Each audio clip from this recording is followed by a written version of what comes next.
Ranking all patch 8 subclasses in Baldur's Gate 3. Tier list. The point of this video is to give my thoughts on how these subclasses stack up. I will later go over each of the subclasses in comprehensive detail, as I will be making full build guides for each. Written format build guides are available on the Patreon linked below. The written guide always comes out before the video, and there's also a bunch of written builds that will never be made into videos. But enough of that. Welcome to Purge Evil. Thank you for stopping by.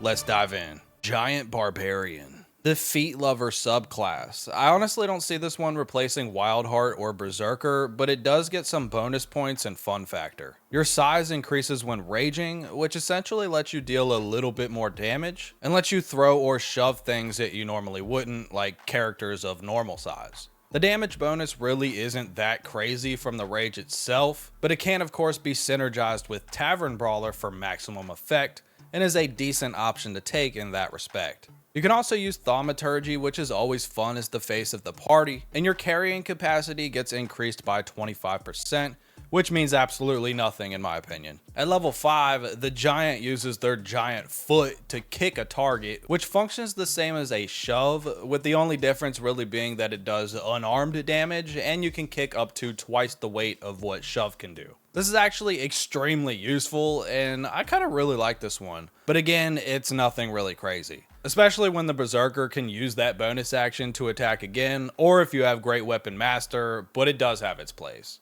At level 6, you get Elemental Cleaver, which is actually a really nice buff to have. While raging, you can choose an element to deal 1d6 of that damage type on your weapon attacks, and your weapon gains the thrown property regardless of what it actually is. It also returns to your hand when thrown, and this is quite the powerful ability, especially if you know how busted throwing builds can be. This ability is amazing for the Barbarian, and in my opinion, this will probably make Giant the throwing meta going forward. And finally, at level 10, you get a bonus action throw that can be used on characters medium/normal size or smaller. Very useful and very meme worthy. If I didn't know how broken throwing builds could be, I'd probably rank this a B or maybe even a high C, but because it can make extremely good use of that mechanic, and you gain size with the ability to literally physically control the battlefield with the kick and throw, I'm actually going to rank the Giant Barbarian in the A tier. This is mainly because of Elemental Cleaver. I think it's got huge potential going forward to possibly be the strongest throwing build in the game, and that's before we even start thinking of multi-classing. College of Glamour Bard. The first let me take a selfie subclass. This one has a really powerful ability right at level 3 with Mantle of Inspiration. But that's literally all this subclass has going for it outside of being a bard. Nevertheless, this is again a very powerful ability as it buffs your allies with temporary HP, and whenever they get hit, the enemy becomes charmed, which prevents them from further attacking that character. This is really good, especially in the early game, and really all throughout. It starts with 2 allies and then 3 and 4 at levels 6 and 10 respectively to buff the whole party. I think this subclass can be a decent alternative to College of Lore, but I don't think the majority of people are going to find it more useful than cutting words and magical secrets at level 6. I, myself, am an avid lover of enchantment in this game, and I actually really like this ability. There's not even a saving throw for them to be charmed, it just happens. You also get a bonus action form of command to use once per long rest, and if the target has already been charmed, they will automatically fail the saving throw and do as they're told. I think Mantle of Inspiration is worth it to at least try out, especially if you like to make use of control or enchantment type builds. I'm gonna need more experience with it before I can truly say how good it actually is, but for now I will rank College of Glamour Bard in the B tier, slightly edging out the C tier. Death Domain Cleric. I have been waiting for this one for so long! Automatic S tier, this shit's crazy. This is what I wanted for Evil Shadowheart the entire time. I'm so happy this has been put into the game, and I'm also extremely happy to see Corpse Explosion make an appearance. I've actually got Divinity Original Sin 2 downloaded right now, and I'm looking forward to another playthrough. Actually something I'm looking to do on live stream, but that's besides the point. That game's amazing, and it's cool to just see Corpse Explosion again. Not only is the Death Domain badass for Evil Shadowheart, it's also going to be badass for Death Knight builds. I'm going to try to keep this short because there's a lot that I can say here, and I'm going to save that for the Death Domain pure build video, but I will go over the unlocks. Here is a quick rundown of what this subclass unlocks. Martial Weapon Proficiency, boom, perfect. Reaper, this makes it so your Necromancy cantrips can target 2 creatures instead of 1, boom, perfect. On top of that, adding 2 new Necromancy cantrips to the game that deal very good damage, boom, amazing. You can use the Channel Divinity charges to deal extra necrotic damage on attacks, boom, disgustingly perfect. Level 6, all your attacks completely ignore resistance to necrotic damage. Bro, what the hell? Level 8, once per turn your weapon attack deals more bonus necrotic damage. I mean, come on. And then you get always prepared spells that are all shown on screen, and I'm like, dude, this subclass is insane. They really went crazy with this one. Needless to say, this is easily S tier, and again, I'll go over it in comprehensive detail in the build guide. Circle of the Stars Druid. This is going to be a really fun subclass to play, even if you're not a big fan of druids. Instead of transforming into animals, you can transform into 3 different starry forms. The Archer for damage, the Chalice for healing, and the Dragon for dominance. They each come with a unique bonus action, the Archer dealing bonus radiant damage with Luminous Arrow, the Chalice healing doing what you'd expect except it's used as a free action when you cast a healing spell, and the Dragon dealing a cone AoE radiant damage breath attack that is quite powerful and is very satisfying. The Dragon form can also fly at level 10, and also at this level, the forms can be changed once per turn as a free action, making the already extremely versatile Druid into something that is just undeniable at this point. You also get these things called star maps, which essentially lets you cast Guiding Bolt without a spell slot, instead using the star map. You also get reactions that let you increase or decrease attack rolls, saving throws, and your allies' ability checks. This honestly might be my go-to subclass for Druid from here on out, and I'm struggling not to put this in the S tier. It's still early on, and admittedly I don't have much experience with these subclasses yet, but I think I have to do it. Circle of the Stars Druid lands in the S tier for now. Arcane Archer Fighter. All this reminds me of is Dragon's Dogma 2, RIP, and I'm glad to see it make an appearance in Baldur's Gate 3. As you can probably guess, the Arcane Archer is ridiculously stupid, overpowered, busted. Think of it like the Battlemaster, but as an archer, and it puts out more DPS. Instead of maneuvers, it uses arcane shots, which are powered by arcane arrows. It also doesn't use spell slots, just the arcane arrows, but the arcane arrows do use your intelligence for spell save DC. By level 10, you'll have access to 5 shots and 10 arrows to use them with. At level 7, the arrows are also considered magical to overcome resistance, like what we see with monks. And you get a bonus action that, when you miss, will redirect your arrow to the next closest target. Very cool. You can also swap out an arcane shot for a different one every time you level up. You can see the full list of arcane shots on screen, and it's safe to say that these are some very powerful attacks, all dealing your weapon damage plus either a condition, bonus damage, or both. This is a really solid subclass without being too flashy, and I'm gonna safely land it in the A tier. Let me know your thoughts on this one if you think it should go higher or lower, but I guess that goes for all of them really. Way of the Drunken Master, Monk. The official build for Rockleaf fans, Way of the Drunken Master is actually completely busted, especially with the drunk gear you can obtain. I'm gonna have a full build guide on this just like all the other subclasses, so I'll go more in depth about that in that video. I will say here though that I'm not even exaggerating. This is not a meme class. This is destruction. It's going to be equal parts as hilarious as it is devastating on the battlefield. I'll just quickly list some reasons why this might be such a good subclass. Okay, you're immune to drunk, that's a given, and once per day when you do drink, you regain half of your key points. Busted. Your Flurry of Blows now also procs Disengage. Busted. You can use a reaction to make a full unarmed attack in retaliation. Busted. You can stack attack roll bonuses and armor class by making enemies drunk. Busted. You can sober up the drunk enemies for bonus psychic damage. Busted! Then at level 11, you can negate any disadvantage you have for 2 key points. I don't think I need to say anything else. If you know, you know. Way of the Drunken Master Monk, S tier. Oath of the Crown Paladin. Finally, a subclass worth taking other than Vengeance. I just want to start this one by saying Oath of the Crown gets Spirit Guardians as an always prepared spell, so there you go, S tier. Next entry. Nah, for real, that's crazy. Right from level 1, you can use Channel Oath to add your proficiency bonus to you or an ally's attack rolls for 10 turns. Busted. You can make all enemies within a 9-meter radius attack only you. Busted. Turn the Tide. You get a really nice AoE healing ability.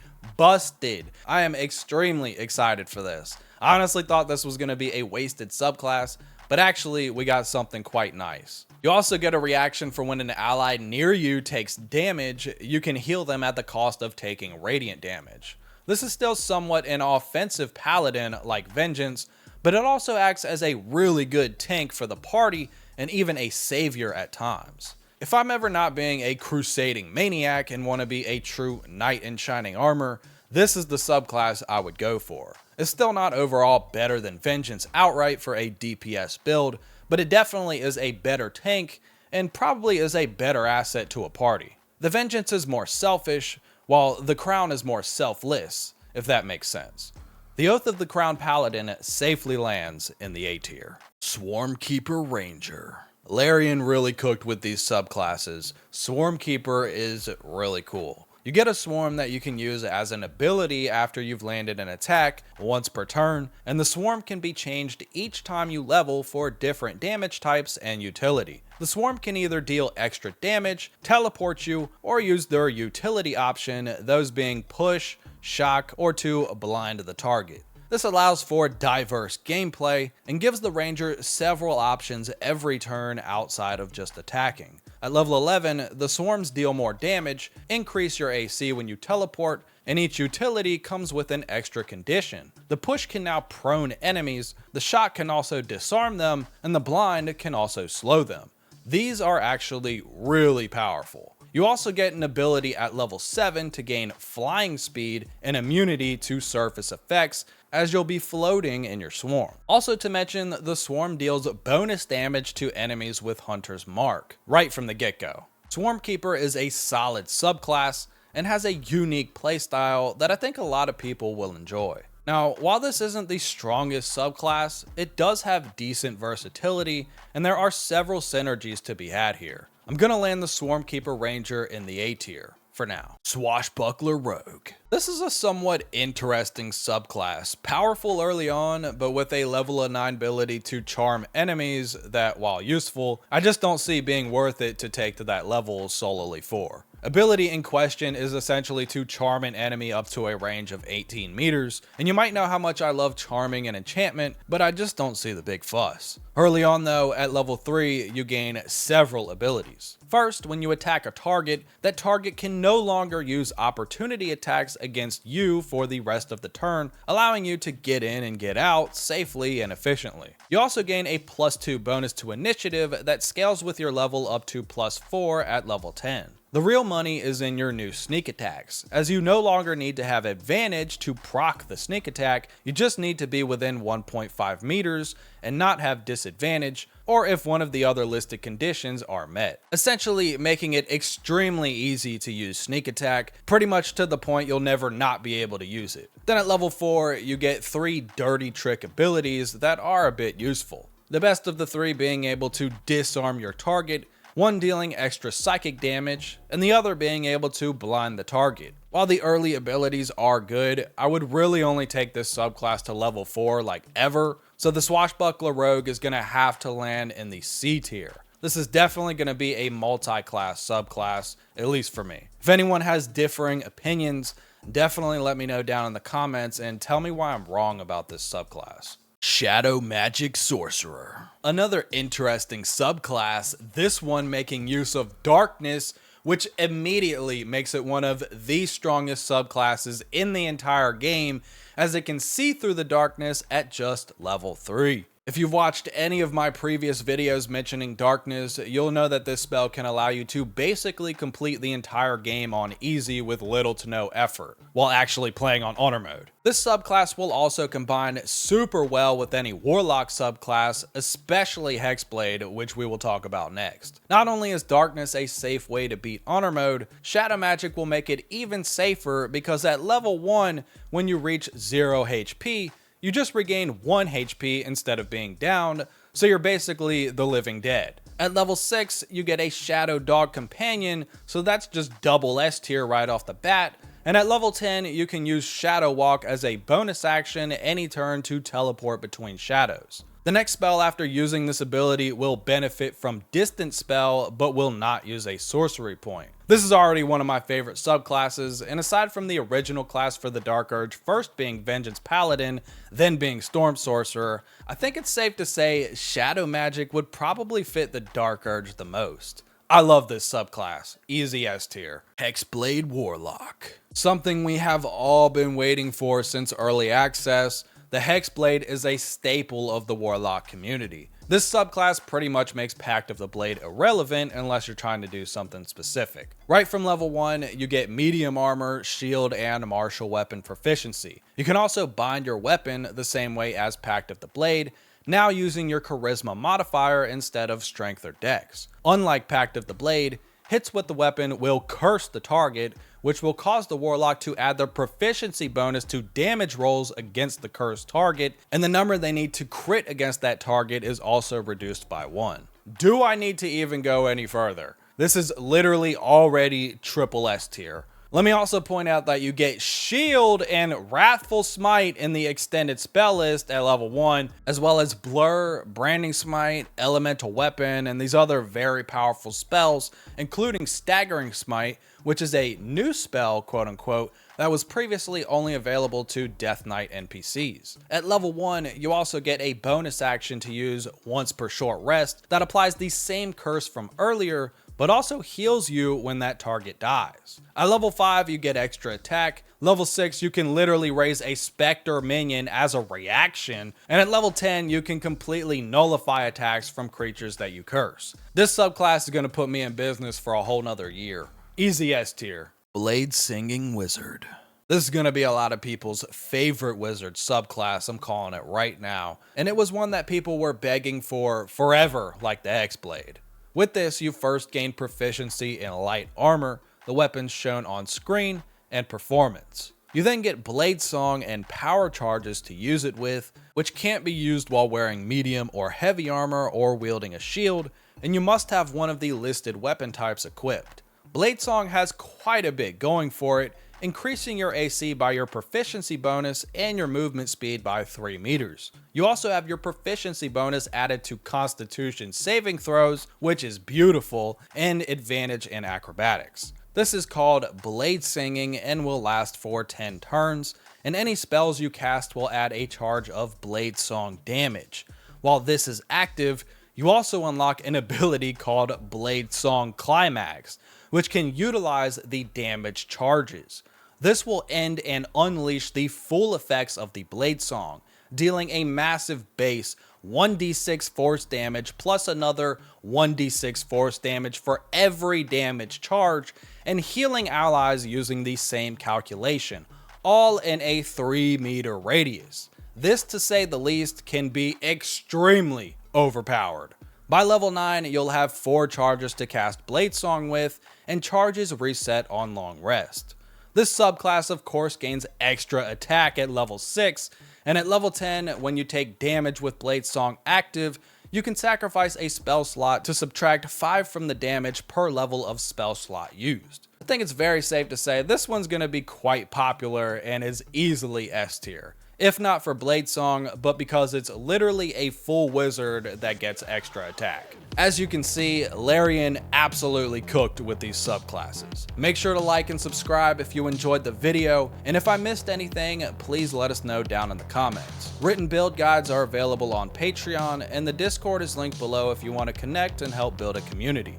Channel members gain early access to videos, and by supporting you not only keep the channel alive, you also fund my dreams of game dev to hopefully create some of the best games ever made in the future. That is truly my dream, and it really is my end goal, and I thank you all sincerely. Thank you all for watching, and until next time, Purge evil. Yeah, crown in my palm, but I ain't put it on. Yeah, crown in my palm, but I ain't put it on. Yeah, crown in my palm, but I ain't put it on. Yeah, crown in my palm, but I ain't put it on. Yeah.